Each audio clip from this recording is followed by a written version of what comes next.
Bonjour et bienvenue à ce nouveau numéro d'Objectif 2023. J'ai le réel plaisir de recevoir pour vous sur ces plateaux le président de la Commission électorale permanente de l'Union pour la démocratie et le progrès social, Maître Jacques Chabani, à qui j'ai dit bonjour et bienvenue. Bonjour, merci pour l'invitation à vous. Alors, enfin, les débats autour de la réforme de la loi électorale est ouvert à l'Assemblée nationale. Comment réagissez-vous, vous, en tant que président de la Commission électorale permanente de l'UDPS? J'emprunte votre mot, enfin, parce que c'est une chose qu'on a réclamé à corps et à cri. Je ne sais pas si je me trompe, mais je crois qu'à la dernière émission qu'on a faite ensemble ici sur ce plateau, j'en parlais. Parce que c'était la session de mars 2021 d'ailleurs, où on regrettait le fait que ce n'était pas inscrit à l'ordre du jour. Donc on a perdu comme ça 2 sessions ou même 3.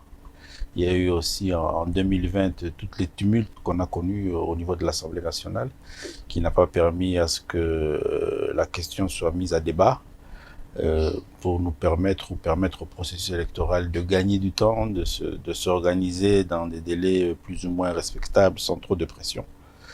Et aujourd'hui, on dit enfin, Dieu merci, c'est inscrit. Dieu merci aussi, ça s'est inscrit avec des projets qui viennent d'un peu partout et on espère que tout va se passer pour le bien. Mais très vite, on sent un blocage sur cette question faute des consensus. Pourquoi donc? Non, je peux quelque peu estimer que c'est un débat mal orienté. C'est-à-dire? Mal orienté, pourquoi? Parce que le consensus, on va l'obtenir. On ne peut pas dire à partir du moment où la question est inscrite, elle n'a pas encore été fait l'objet des débats, elle est inscrite. On la prévoit pour le courant de la semaine prochaine, où les honorables représentants du peuple vont passer à la tribune, chacun pour exprimer ses désirs et volontaires en termes de projets d'amendement. Et cela n'a pas encore été fait, mais cela est inscrit. Alors comment on peut se permettre de proclamer haut et fort, qu'il n'y a pas de consensus? Moi, je reste convaincu que nous allons atterrir calmement et lentement et sûrement sur un consensus plus ou moins large et général sur toutes ces questions. Mais est-ce que les députés du Front commun pour le Congo n'ont pas raison de demander qu'il y ait avant tout des discussions en amont sur les réformes de la loi électorale avant d'en débattre en plénière? Non, d'ailleurs, on ne parle même plus de discussion, on parle d'un dialogue. Et moi, je crois qu'il ne faut pas qu'on commette les erreurs du passé. Et sur ces questions, j'estime que nous, l'UDPS, qui avons fait l'opposition sur 3 cycles électoraux, 2006, 2011, 2018, nous avions la posture d'opposant. Nous avons une expérience sur laquelle les collègues, les amis qui se retrouvent aujourd'hui dans cette posture doivent nous écouter et doivent nous donner l'oreille. On parle de dialogue, mais nous tous nous savons qu'un dialogue entre politiciens ne débouche pas sur des réformes, débouche sur un partage du pouvoir. Parce que à ce dialogue-là, on viendra nous dire que tel responsable n'a pas l'expertise, n'a pas l'expérience, il faut un autre, donc il faut le changer. Et on viendra nous dire que l'expertise est du côté de l'opposition. Est-ce qu'on en a besoin? Est-ce que si on va à un dialogue pour déboucher sur un partage du pouvoir, ça nous mettra dans les délais d'organiser les élections dans les délais constitutionnels? Je ne crois pas. Et c'est là où je dis c'est faussé. Et ça ne va pas permettre à ce qu'on aille de l'avant et qu'on atteigne les objectifs. Parce que l'objectif, il est unique, c'est l'organisation des élections. Des élections dans des meilleures conditions, des élections meilleures que celles de 2018. Parce qu'on a les réclamations et les observations de tout ce qu'on a vu, subi au cours des élections de 2018. Donc vous estimez que leurs revendications à ce stade n'ont pas raison d'être? Elles sont mal orientées. C'est pour ça que je dis, l'expertise que nous avons de ce type de réclamation, ils doivent nous donner, donner l'oreille à notre expérience, à notre voix et nous comprendre. Nous avons le souci tous de donner aux citoyens congolais de meilleures élections, d'améliorer le processus, que ces élections qui viennent en 2023 soient plus libres, transparentes et démocratiques, de manière à ce que le résultat apporte et l'assentiment de la grande majorité. Et cela va se faire au travers les réformes qui seront en discussion la semaine prochaine au Parlement. Donc, je crois qu'il faut qu'on s'y mette tous. J'ai suivi que certains sont sortis de la salle. Je suis convaincu qu'ils vont revenir dans leur plénière pour participer à ce débat, donner au peuple congolais cette loi réformée, meilleure que celle de 2018, et on va vite courir vers ces élections. Mais pourtant, des discussions préalables permettraient par exemple de ne pas vider la proposition de loi sous examen de toutes ces substances, comme on l'a vu avec la réforme de la loi portant organisation et fonctionnement de la Commission électorale nationale indépendante, n'est-ce pas? Des discussions préalables dans quel cadre? C'est encore ça tout le problème. Des discussions préalables dans quel cadre? Y a-t-il meilleur cadre que l'Assemblée nationale, où tous les représentants du peuple élus se retrouvent? Ce cadre, qui va l'organiser? À partir de quel moment vous direz que le cadre organisé est un cadre légitime où tout le monde se retrouve? Qui convoque? Qui identifie les participants de ce cadre? C'est ça aussi tout le problème. Pourquoi sortir des institutions, aller dans la rue, dans l'informel, où on va estimer que c'est dans cet informel-là que le cadre est meilleur? Sur base de quoi on va délimiter les participants à ce débat? Si on estime qu'on a déjà un cadre formel qui est le Parlement où tout le monde se retrouve. Donc vous vous inscrivez en faux par rapport à cette démarche? Non, je crois qu'elle est inutile. Elle n'aura que seul objectif d'un partage de pouvoir. Nous sommes politiciens, nous sommes tous politiciens. J'ai suivi les princes des églises aussi proposer un dialogue préalable à toute discussion sur les réformes de la loi électorale. Bon, nous avons l'avantage d'être politiciens. Je crois encore que eux, les princes des églises, ne sont pas des politiques. Et cette politique est aujourd'hui une science. Ce n'est pas des chimères, ce n'est pas de la magie. C'est une science qui s'étudie même. Nulle part au monde, depuis que la politique est politique, il y a eu une rencontre ou un dialogue entre politiciens de bords différents qui n'est débouché sur le partage du pouvoir. Mais pourtant, le parti de Mouzito dit et insiste que ça ne sera pas pour le partage de pouvoir, mais pour une issue heureuse du processus électoral. Sans sortir du cadre national, hein, on va se limiter au Congo qui est notre pays. Quel a été ce débat, ce dialogue de politiciens qui n'a pas débouché au partage du pouvoir? Tout débat, tout dialogue à l'avant-veille d'un processus électoral, on en a eu plusieurs.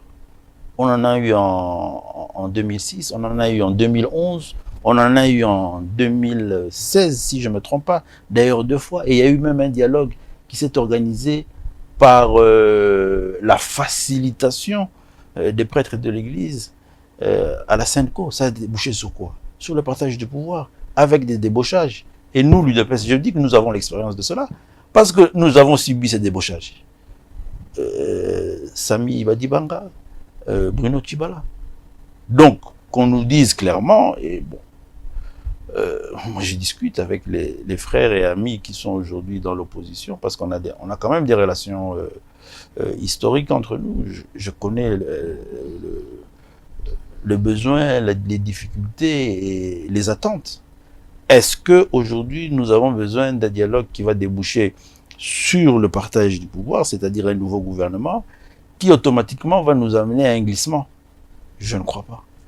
Je ne crois pas que c'est à cela que s'attendent les électeurs congolais. Et pour un large consensus, il faut quoi, décidément? Ils vont d'ailleurs, parce qu'ils sont, même le Premier ministre Adolphe Mouzito, pour qui j'ai beaucoup d'estime, est un élu du peuple. Ils vont discuter sur les réformes. Cette fois-ci, nous avons l'avantage, contrairement aux expériences précédentes, le document de débat, il n'y en a pas qu'un seul d'ailleurs, mais il y en a qui viennent entre guillemets, de ce qu'on peut appeler l'opposition.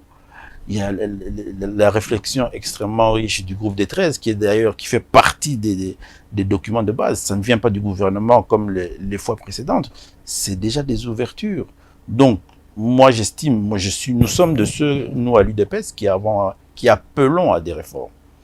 Des réformes évidentes, nécessaires pour permettre à ce que le processus soit plus transparent, soit plus accessible et libre et démocratique, non seulement par rapport aux électeurs, mais surtout par rapport aux candidats. Donc c'est une occasion, c'est un pain béni pour nous tous. Retrouvons-nous dans ce cadre-là institutionnel. Allons-y le plus rapidement possible, parce que c'est cela qui va nous empêcher d'aller dans des dépassements. Les contraintes, parmi les contraintes identifiées dans la feuille de route de la CENI, il y a cette loi qui est attendue. Donc un dialogue, ça va nous amener dans les glissements. On ira au dialogue et après ils accuseront encore le président Félix, si pas lui, l'UDPS, d'avoir organisé un glissement. Mais aujourd'hui, quelles sont les réformes soutenues par l'UDPS dans la loi électorale? Comme je l'ai soutenu tout à l'heure, en termes de principe, c'est permettre à ce que ce processus soit plus transparent, soit plus libre. On a eu des difficultés énormes, par exemple en 2018, en ce qui concerne non seulement la cartographie, mais l'affichage aussi des listes. On a eu des difficultés énormes dans le dépôt des candidatures. Il faudra arriver à assouplir toutes ces questions. La question du seuil aussi pose un certain nombre de problèmes qui va être débattu. Nous espérons qu'on arrive sur toutes ces questions fondamentales à un consensus assez large. Et c'est à travers ces débats-là que tout cela sera permis. On a eu des énormes difficultés dans les contentieux judiciaires. Il faut essayer de revoir la question de la machine à voter. La machine à voter, il faut que la loi soit plus explicite et affirme son existence, parce qu'elle a quand même servi utilement en 2018. Nos magistrats doivent être formés parce qu'il y a énormément de problèmes dans la gestion des contentieux judiciaires, des listes et des résultats. La question aussi du dépouillement et de l'affichage des résultats bureau de vote par bureau de vote, ça va crédibiliser davantage le processus, et il est important qu'on y arrive. Donc, et pour nous, tout cela doit se faire dans le cadre institutionnel qui est là. On l'a raté dans les sessions précédentes. Aujourd'hui, Dieu merci, il est inscrit et on appelle les élus du peuple à nous produire une nouvelle loi qui sera acceptée par la grande majorité. Alors, l'Union pour la démocratie et les progrès sociaux en tant que parti au pouvoir est-il prêt à soutenir par exemple l'interdiction des cumuls de candidatures déportés comme suppléants des membres de famille? Oui, surtout la question des suppléants comme des suppléants membres de famille. Cela, on y martèle. On y martèle et je crois que c'est ça qui va démontrer aussi qu'on est un parti politique qui a des ressources humaines assez suffisantes. Nous avons l'avantage au niveau de notre parti, on a fait l'expérience en 2011 et en 2018. Les listes chez nous, elles se mettent en place pas à travers des candidats, mais à travers les structures du parti. Donc, ça ne nous est jamais arrivé d'avoir des membres de famille sur une même liste, parce que le candidat ne se choisit jamais des suppléants. Et je crois qu'il faut qu'on aide les autres partis politiques à arriver à cela. Alors, que faire aujourd'hui pour mettre toutes les parties prenantes liées au processus électoral d'accord sur la question de la réforme électorale, de la loi électorale?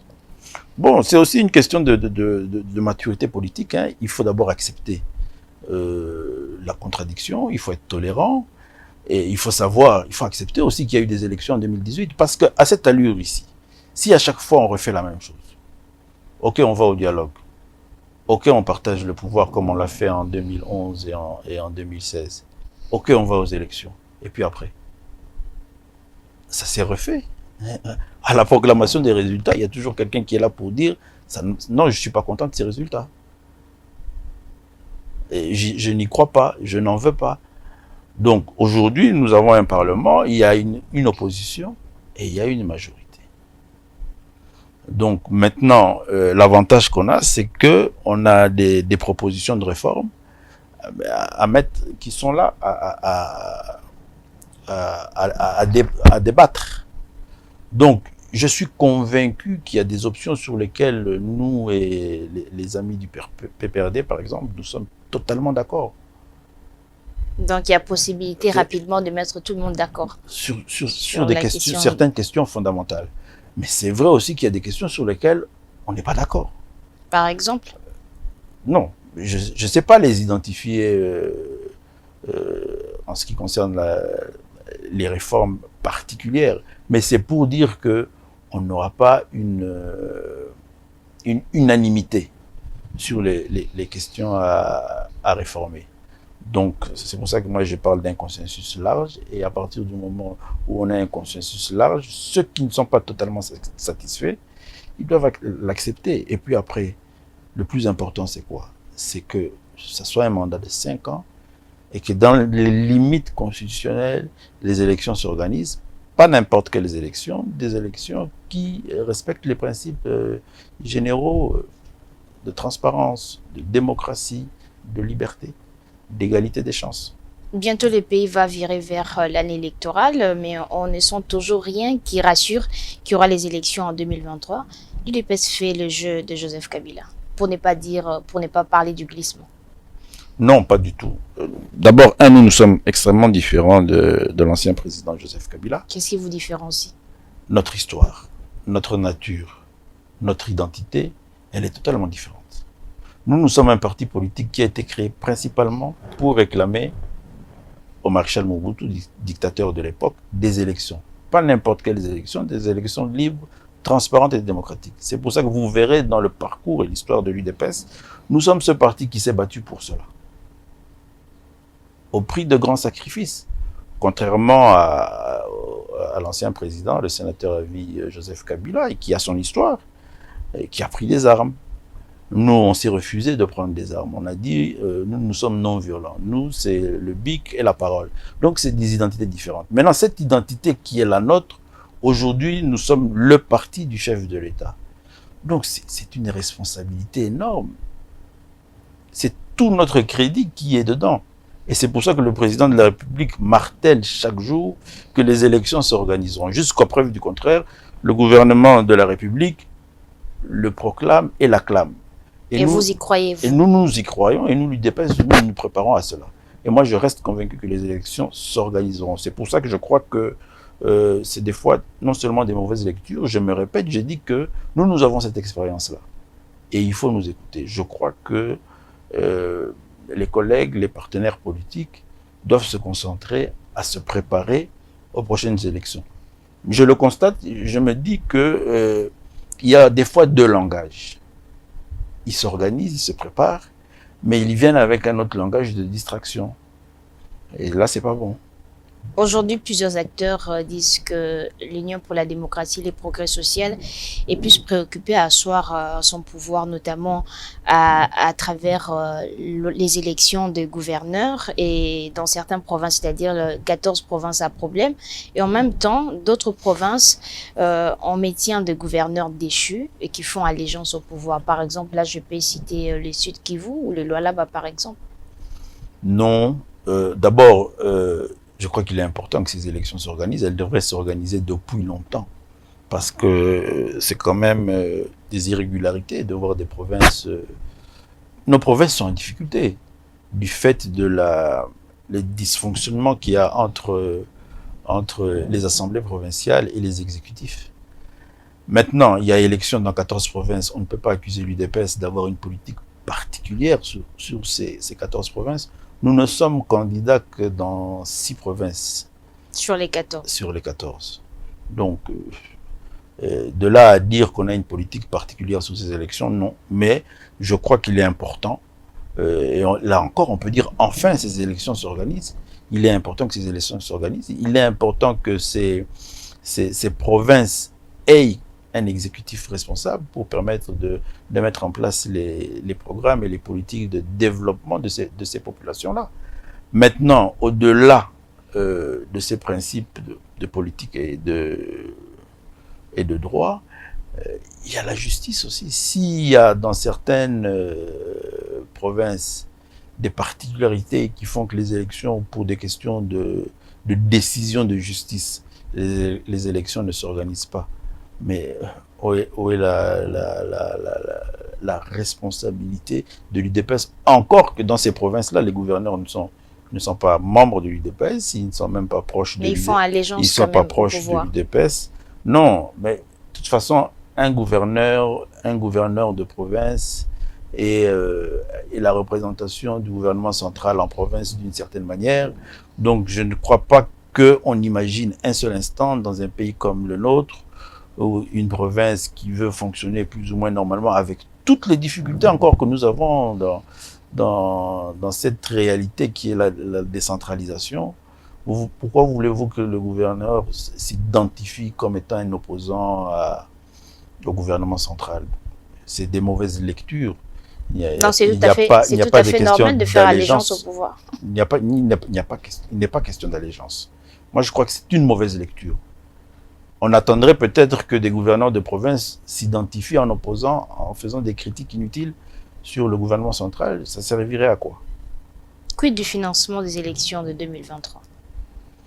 Jusqu'à présent, moi, je m'en tiens au dire du gouvernement central, du Premier ministre, même du président de la République.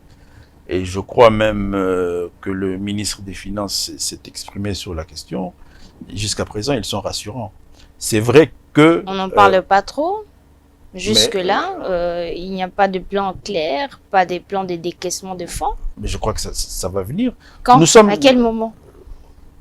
Le gouvernement travaille là-dessus. Il y a eu des échanges dernièrement, d'ailleurs même malheureusement publics, entre le gouvernement et la CENI. Mais jusqu'à présent, les petits échos que moi j'ai venant de la CENI, c'est une institution qui se met en mouvement pour préparer ces élections-là. Et il peut y avoir des retards, il y en a d'ailleurs, et c'est tout à fait naturel parce qu'on a connu divers problèmes. Rien que la loi en discussion à cette session ici, elle vient en retard. Et elle fait partie des difficultés que la CENI a identifiées dans sa feuille de route. Mais moi, je reste convaincu que le gouvernement débloquera les fonds nécessaires et que peut-être, c'est vrai qu'on a 2, 3 ou 4 mois de retard, peut-être que ça sera inscrit comme tel, mais la CENI aussi a cette expertise d'organiser des élections dans des conditions assez difficiles. Et vous ne craignez pas que ça fasse partie des risques de non-tenue des élections dans le délai? Non, moi je reste convaincu que les élections s'organiseront dans les délais. Je suis d'avis aussi qu'il peut arriver qu'il y ait au jour où la CENI nous proclamera son calendrier avec des dates précises des scrutins, il y aura peut-être des petits dépassements de quelques semaines. Mais le plus important pour nous tous, en tout cas pour les politiques, c'est qu'on ait un calendrier, une date fixe à laquelle les élections vont se tenir, et cela apaisera tout le monde au moins.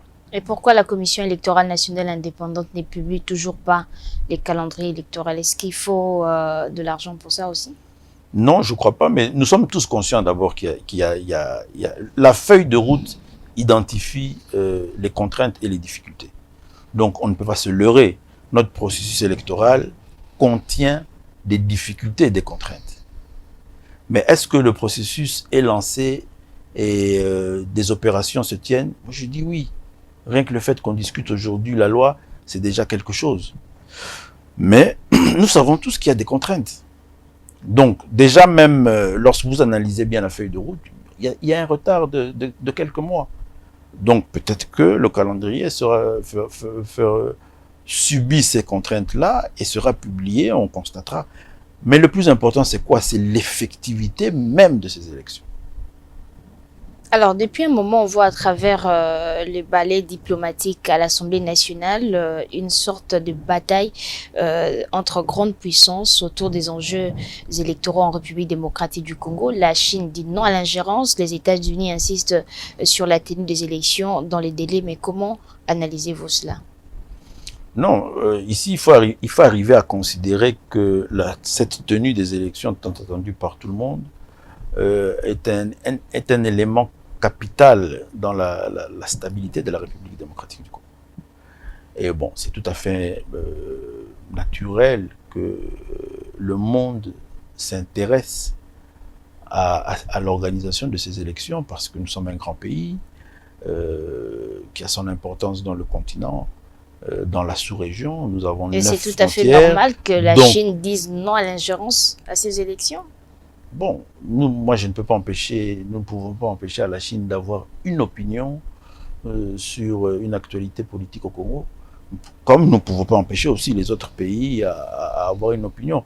De toutes les façons, nous connaissons la politique de la Chine. Déjà, elle-même est un pays fermé sur elle-même, donc c'est tout à fait normal qu'elle pense que pour nous, cela devrait s'appliquer de la même manière. Maintenant, c'est à notre gouvernement de mettre en place sa politique sur la question électorale, de voir si oui ou non nous avons besoin d'intervention ou d'une aide particulière de partenaires extérieurs. Et vous estimez que la Chine pourrait appeler comme ingérence. C'est à nous de voir. Nous identifions déjà des contraintes. Donc il y a possibilité. Nous identifions déjà des contraintes. Nous savons que le Congo est un pays continent. Reste à savoir, avec tout ce que nous venons de vivre, il y a eu le Covid. Ailleurs aussi, il y en a eu. Oui. Il y a eu des élections. Ailleurs. Oui. Mais il faut savoir aussi comment ailleurs les élections se sont passées. Il faut savoir si ailleurs, c'est les mêmes réalités qu'un pays comme le nôtre, un sous-continent. Je ne dis pas que cela va se faire. Mais moi, j'estime que le plus important pour la République démocratique du Congo, c'est que les élections s'organisent dans les délais. Maintenant, est-ce qu'il faut qu'on glisse pendant 2 ans parce qu'on refuse l'assistance ou l'aide, peut-être du Congo-Brazza ou de la République sud-africaine, ou pour permettre à ce qu'il y ait moins de tensions politiques, qu'on respecte les délais constitutionnels, que les élections s'organisent aux dates voulues par le constituant, qu'il y ait sérénité et stabilité politique, on permette de prendre la main tendue par le président Denis Sassou Nguesso, qui nous donnera peut-être 1 ou 2 avions qui va faciliter le déplacement des... Est-ce que pour cela il faut... Et pourtant le pays s'est dit souverain. On est souverain, cela n'enlèvera en rien notre souveraineté. Ça s'est déjà fait. Ça s'est déjà fait. C'est vrai qu'en 2018, on a fermé toute sollicitation externe, mais en 2018, on a eu un glissement. Donc, vous estimez, parce qu'il y a eu glissement en 2018 et que probablement en 2023, il n'y aura peut-être pas de glissement, mais vous solliciterez l'aide extérieure? Non. Nous sommes en train de discuter sur des éventualités parce que vous avez fait un commentaire sur la position de la Chine. Justement. Voilà. L'UDPS est-elle prête pour les élections de 2023 et le remporter aussi? L'UDPS s'y prépare. On s'y prépare chaque jour. Je crois que les élections, c'est un peu comme une session à l'école. Hein. Donc, à la veille d'une session, vous pouvez être le meilleur de la classe, le premier de la classe. Ça dépend, vous pouvez vous prononcer non prêt à un examen et vous en sortez encore une fois le meilleur. Ce que je peux vous dire, comme parti politique, on s'y prépare. On s'y prépare sérieusement parce que pour nous c'est un défi. D'abord, on veut se maintenir dans la position que nous avons, mais on veut faire mieux. On veut faire mieux parce que de ce côté-là, on a encore d'énormes défis à faire. Mais qu'est-ce qu'il vous faut pour les remporter à tous les niveaux?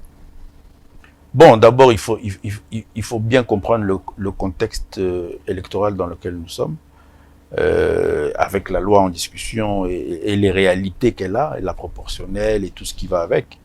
Donc, cela amène à y placer une grande intelligence avec beaucoup de stratégies pour répondre à tous les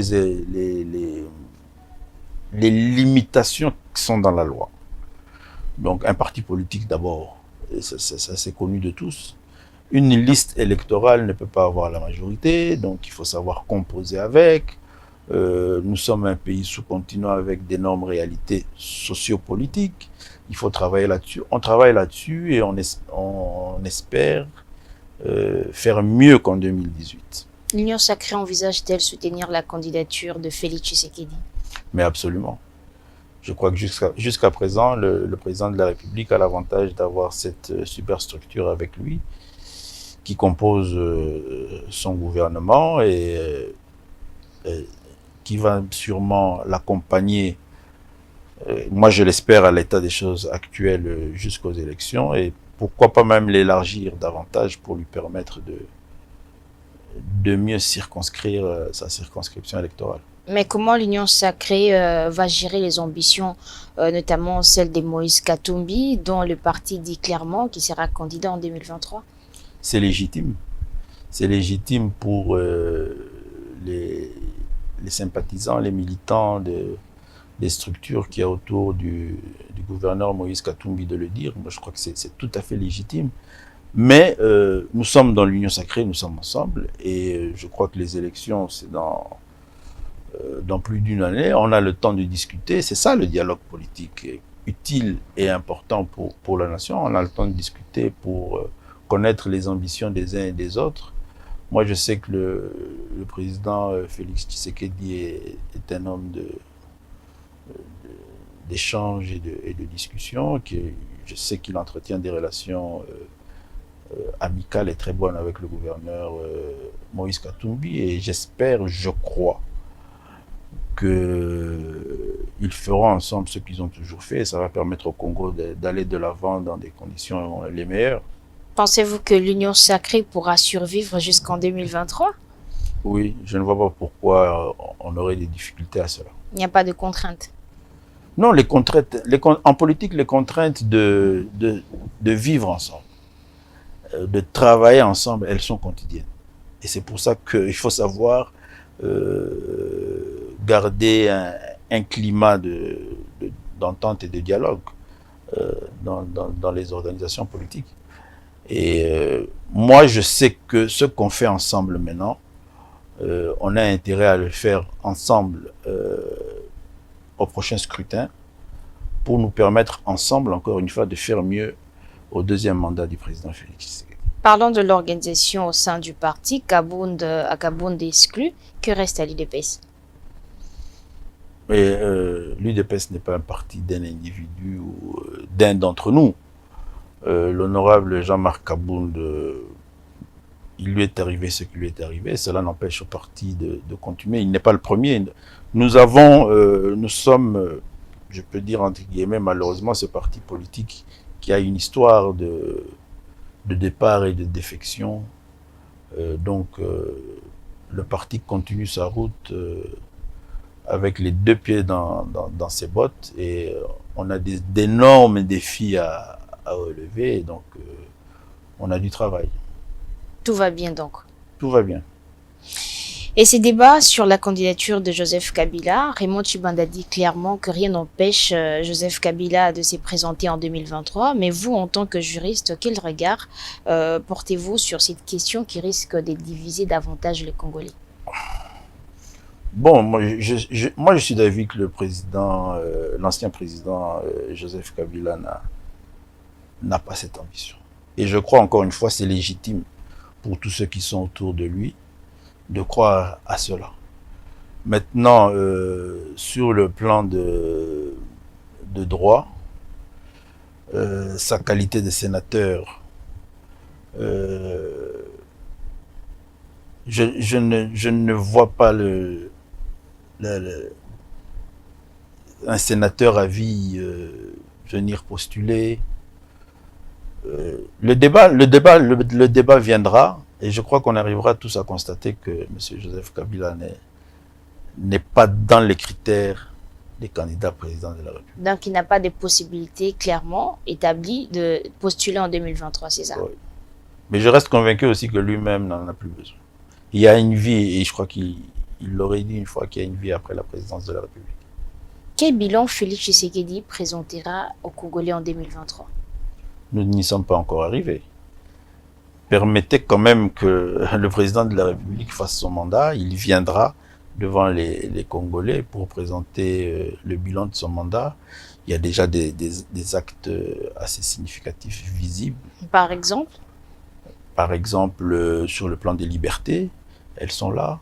Sur le plan social, il a pris avec courage de grandes décisions, même si elles ont été difficiles, sur le plan de la scolarité de nos enfants. Et je crois que c'est un chantier qui finira par aboutir à la grande satisfaction de tous les Congolais. Sur le plan de l'infrastructure, il y a des travaux, même dans la ville ici à Kinshasa, des routes qui n'ont jamais existé, qui existent maintenant. Sur le plan social, il y a des engagements par centaines de fonctionnaires qui sont mécanisés. Quand vous avez 600 fonctionnaires mécanisés, 600 familles, c'est la vie qui reprend. Sur le plan de la sécurité, le président de la République a réussi à quand même, au niveau des frontières, surtout à l'Est, d'établir des relations plus ou moins claires avec les pays voisins. Il a mis en place, avec une décision assez difficile à prendre, l'état de siège au niveau de l'Est, l'armée qui refait son travail. Je sais que beaucoup parmi nous attendaient que ce programme ou ce projet de l'état de siège règle la question en 2-3 mois. Mais je crois que nous tous, nous devons avoir en mémoire que c'est un conflit qui a plus de 20 ans et il y a d'énormes avancées. Donc le président Félix Tshisekedi aura un bilan, il le présentera le moment venu. Mais au-delà de la polémique politique et des débats, et c'est normal parce que nous sommes en démocratie, je crois que chacun de nous, quelque part, réalise qu'il y a des avancées. Et à ce stade, vous estimez que son bilan, il est positif ou négatif? Positif. Votre mot de la fin? Principalement par rapport aux élections, moi j'en appelle à la responsabilité de nos élus du peuple, des députés nationaux, pour que dans le délai le plus court, ils puissent donner à la CENI la nouvelle loi avec des réformes utiles qui devront aboutir sur un large consensus qui mettra d'accord la grande majorité de la classe politique et des électeurs congolais, pour nous permettre à ce que le retard déjà subi sur l'effectivité des élections en 2023 soit rattrapé le plus rapidement possible et que la CENI nous donne notre calendrier avec une date fixe du scrutin de 2023. Et je crois que cela apaisera les uns et les autres. Merci d'avoir répondu à notre invitation. Merci à vous. Ce numéro d'Objectif 2023 est terminé. Grand merci à vous de l'avoir suivi. On se retrouve prochainement avec un nouvel invité. Au revoir.